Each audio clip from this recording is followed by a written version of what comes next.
Coucou tout le monde, j'espère que vous allez bien. Moi, ça va. Trop content de vous retrouver aujourd'hui pour une nouvelle vidéo. Je suis extrêmement content de vous retrouver aujourd'hui pour cette série de vidéos dans ma vie d'étranger à l'étranger.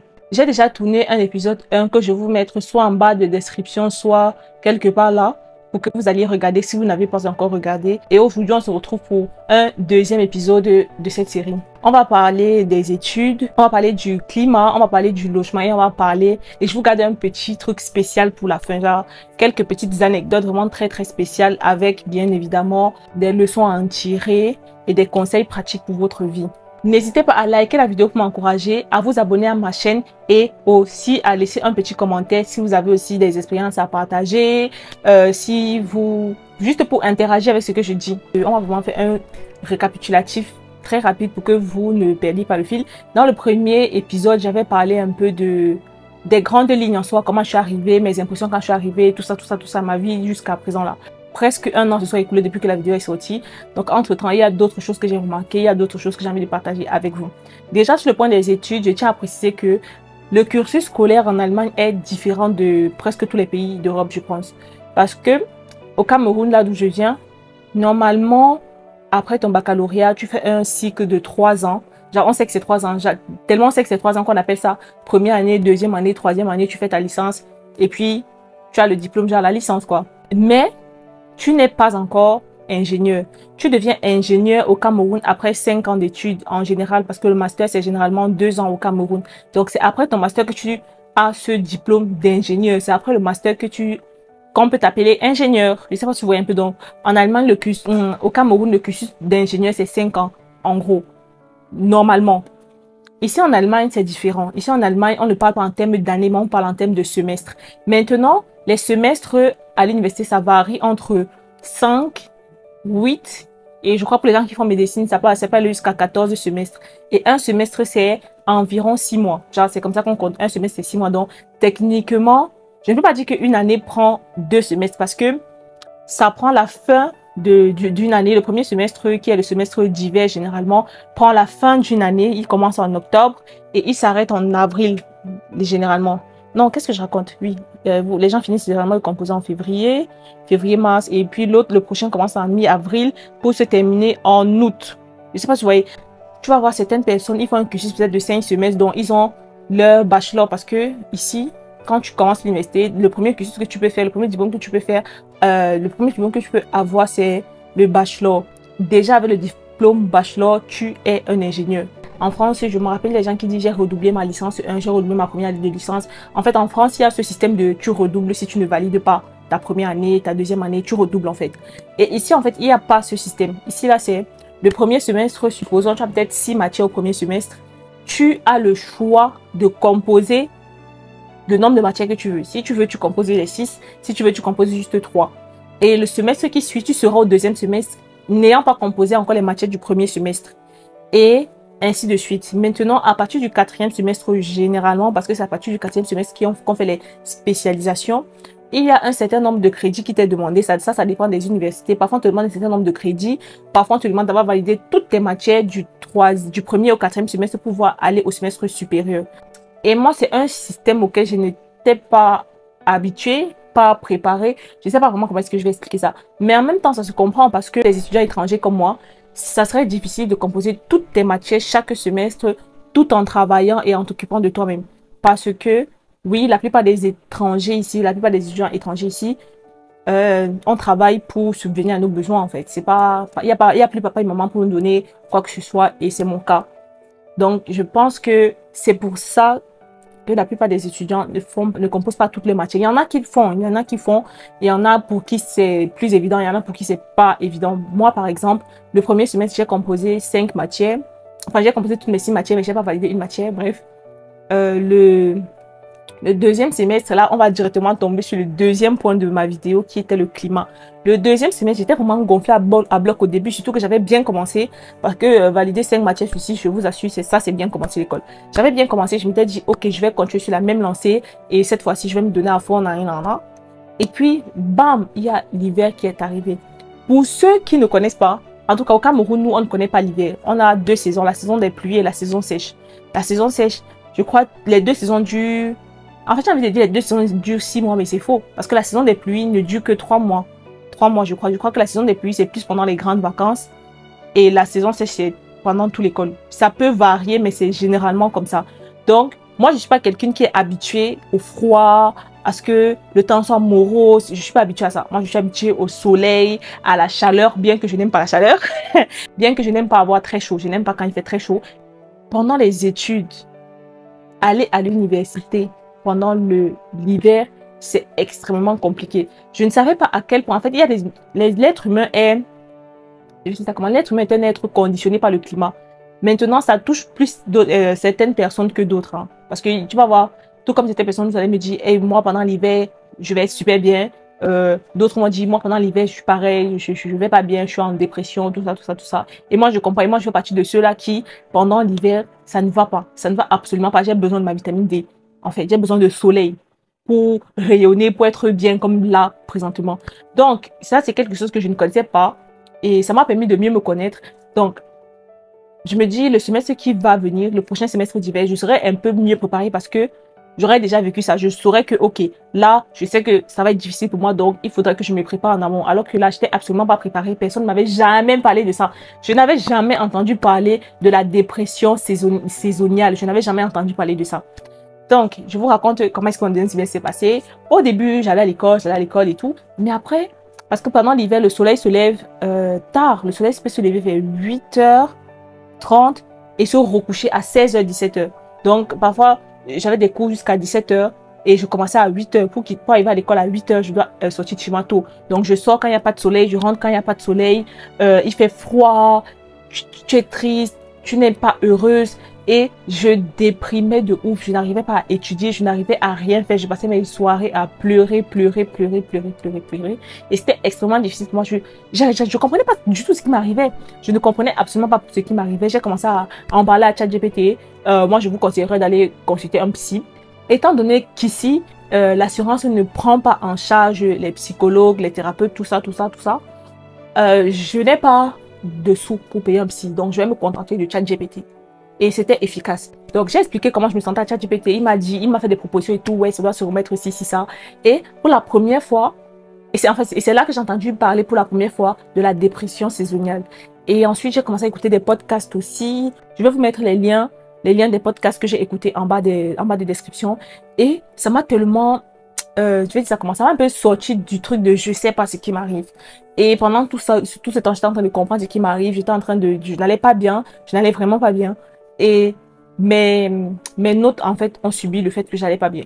Quand ça va pas bien dans la tête, ça va pas aller sur tous les autres plans de ta vie une fois que ça ne va pas bien dans ta tête. Je me sentais mal. Du coup, je ne travaillais pas parce que je me sentais mal. Et je me sentais mal de ne pas travailler. Du coup, je me sentais encore mal. Je sais pas toujours un peu ce que je veux dire. C'était tellement difficile pour moi. Et comme j'ai dit tantôt, mes notes ont vraiment bâti. Hein, j'ai pas composé. Je crois que j'ai composé juste... Non, j'ai composé 3 matières et j'ai validé 2 sur 3. Oui, j'ai commencé 3 matières, j'ai validé 2 sur 3 et ça m'a beaucoup fait mal. J'ai validé quand même mes TD. Et maintenant, je suis au 3e semestre. Et au 3e semestre, je trouve que tout se passe plutôt bien. Genre, ça va quand même. Ça va, je me sens pas triste. Juste hier, j'allais mal parce que c'était la fin de mes règles. Ça aussi, vraiment. En fait, il y a tellement de choses sur lesquelles on n'est pas édifié. Moi, je vais parler de mon cas en tant qu'étranger à l'étranger. Il y a tellement de choses auquel je fais face parce que je suis dans un contexte où je n'ai personne et je suis étrangère. Enfin, je sais pas trop comment vous expliquer. Par exemple, ça, les trucs de, dépression saisonnière, c'est pas des choses dont on parle au Cameroun. Même la dépression tout court, c'est pas des choses dont on parle au Cameroun. Donc pour moi, ça m'a vraiment touchée ici en tant qu'étrangère parce que certes, les natifs aussi, là, vivent ça. Mais quand j'en parle autour de moi, je me rends compte que beaucoup d'étrangers aussi, une fois arrivés ici, ils traversent presque tout ça. La dépression, tout le monde passe par là. Et maintenant, je vais aussi également vous parler du logement. Après avoir souffert, si vous êtes sur ma chaîne depuis... le début, vous savez que j'ai déménagé maintes fois pour enfin trouver une stabilité. Là, ça va bientôt faire... En août, là, ça va faire 1 an que je suis dans ma chambre étudiante et je suis pas prête de bouger. Je vais encore rester, du moins j'espère. Ok, je voulais vous parler des difficultés qu'on peut rencontrer en tant qu'étranger à l'étranger pour le logement. Déjà, quand tu veux postuler dans un truc privé, c'est très compliqué parce ils ne vont pas directement te dire que c'est à cause de ça. Mais une fois qu'ils vont te parler au téléphone, genre tu trouves une chambre, tu es intéressé, une fois que vous parlez au téléphone, la personne sent directement parce que tu n'es pas natif, tu vois. Tu n'es pas natif. La façon de parler, comment c'est un peu en français, l'accent. L'accent, c'est ça? Oui. L'accent, ton accent sera différent que l'accent de quelqu'un qui vient d'ici. Et même parfois le nom, parce que quand la personne va te demander d'envoyer un peut-être document et tout, le nom, la personne voit que tu n'es pas allemand, d'accord, on te dit, ouais, finalement, tu sais, il y a beaucoup de personnes sur la chambre et tout, nanana. Donc déjà, quand c'est dans le privé, il ne veut pas dire que c'est mort, c'est pas mort, mais c'est extrêmement difficile, surtout si tu n'as pas de gros revenus, parce que moi, en tant qu'étudiante, on me demande des revenus de 2500 € par mois. Frère, je suis étudiante, je ne gagne pas 2500 € par mois, donc c'est mort. Donc, déjà, quand tu es étranger et que tu ne gagnes pas des masses, trouver un logement dans le privé, ça sera compliqué. Donc, pour moi, je te conseillerais d'abord de te retourner vers, pas le public, mais vers des trucs spécifiquement faits pour les étudiants. Une fois que tu es dans ces trucs spécifiquement, exclusivement fait pour les étudiants, ça sera aussi un peu difficile d'être pris parce qu'il y a énormément de demandes en fonction de la ville dans laquelle tu es. En fait, j'ai remarqué que dans ce bâtiment, nous sommes exclusivement des étrangers. Je pense que c'est fait exprès par les responsables du bâtiment, les responsables de ce bâtiment pour étudiants. En fait, il n'y a pas de natifs ici, il n'y a pas d'Allemands et tout. Je me dis que peut-être c'est parce qu'ils se disent que, étant donné que les loyers ici sont très abordables, ça peut aider les étrangers. Je me dis que c'est peut-être ça. Parce qu'en fait, il n'y a pas de natifs ici, ou du moins peut-être qu'il y en a, mais très peu, parce qu'ici, nous sommes les Camerounais, les Togolais, les Marocains, les Algériens, les Égyptiens, les Chinois, les Japonais. Je crois que c'est tout ce que j'ai déjà eu à rencontrer ici. Et jusqu'à l'heure d'aujourd'hui, je ne suis jamais tombée sur quelqu'un et la personne m'a dit « Ouais, je suis allemand et tout. » Entre étrangers, comment vous dire? Je suis une femme et je suis une femme noire. Et certaines personnes, enfin dans le monde entier en fait, les noirs sont vus comme la race la plus basse en fait, genre la dernière des races. Et laissez-moi vous dire que si ce ne sont pas les natifs qui te le font ressentir, ce sont les autres étrangers qui vont te faire ressentir ça. Je vous ai dit que mon semestre s'est passé plutôt bien. Un jour pendant un TD, je crois que j'en ai même fait une vidéo, si je ne me trompe pas, oui. Un jour pendant un TD, j'ai été victime de racisme de la part de mon camarade allemand.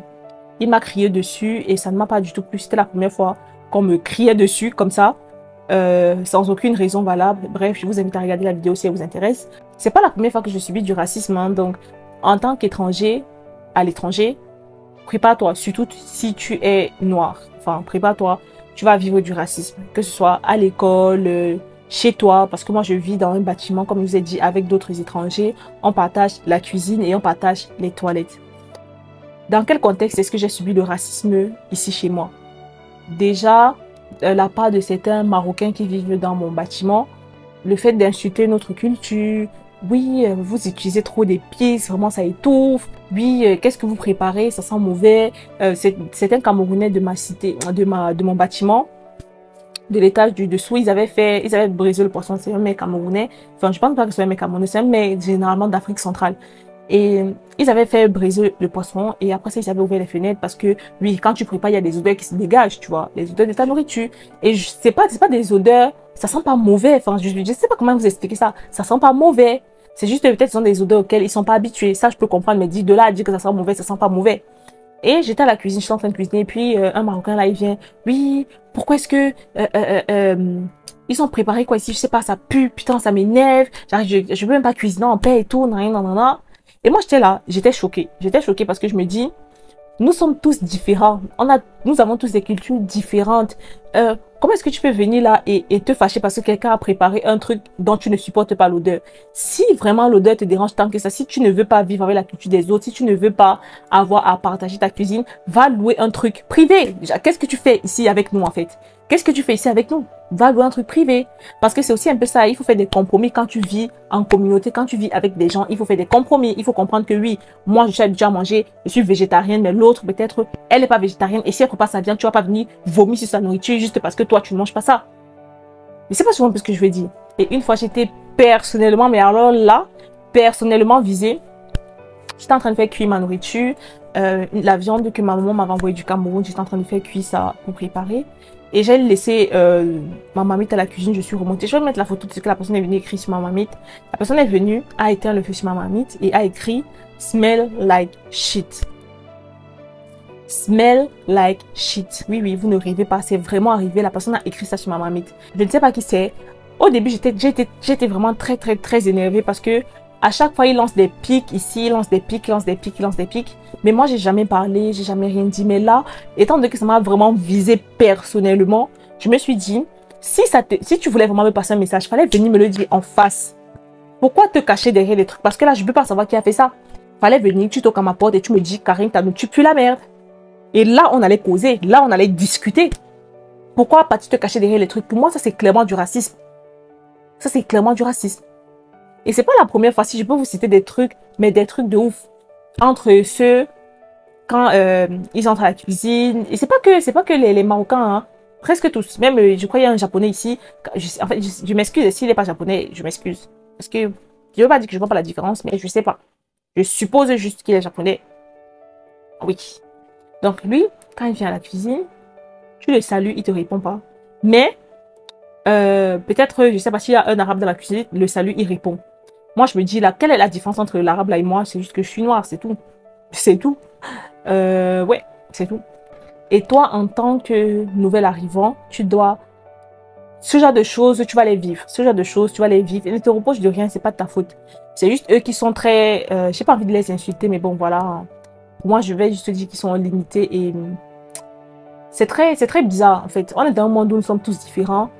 Est-ce que le monde ne serait pas plus beau si on acceptait tous nos différences que de vouloir juger des gens pour des différences qui n'ont même pas demandé? Moi, j'ai pas demandé à naître une femme, j'ai pas demandé à naître noire, j'ai pas demandé ça. Mais voilà, tout comme toi, tu n'as pas demandé à être ce que tu es. Qui sait? Peut-être qu'au lieu d'être algérien, tu aurais été camerounais. Qui sait? Qui sait? Donc, je trouve que c'est vraiment très... Bref, c'est du racisme, quoi. C'est du racisme. Que parfois, quand je vis des choses comme ça, je me dis, si j'avais été chez moi au Cameroun, j'aurais jamais vécu ça. Bref, en tant qu'étranger à l'étranger, tu vas te préparer psychologiquement à vivre ce genre de choses parce que les gens sont vraiment stupides. Les gens peuvent être stupides autour de toi. Les gens peuvent être méchants gratuitement alors que tu n'as rien fait. Tu ne les as pas dérangés. Mais pour eux, le simple fait de voir que tu existes, le simple fait de voir que tu respires sur leur, entre gros guillemets, terre, non, ils peuvent pas. Ils peuvent pas. Plutôt mourir que de laisser un étranger respirer sur ma terre. Plutôt mourir que de partager ma cuisine avec une noire. Je pense que j'ai tout dit là. Oui. Et comme je vous ai dit tantôt, le but de cette série, c'est de vous dire des choses sur l'étranger qu'on ne vous dira pas. C'est de vous dire des choses sur l'étranger que vous ne verrez pas partout. Oui. Et c'est pour déconstruire cette image paradisiaque qu'on se fait toujours de l'Europe en général. Parce que moi, ce que je vis aujourd'hui, personne ne m'avait jamais parlé de ça. Je savais qu'il y avait du racisme à l'étranger, je savais ça. Mais pas à ce point.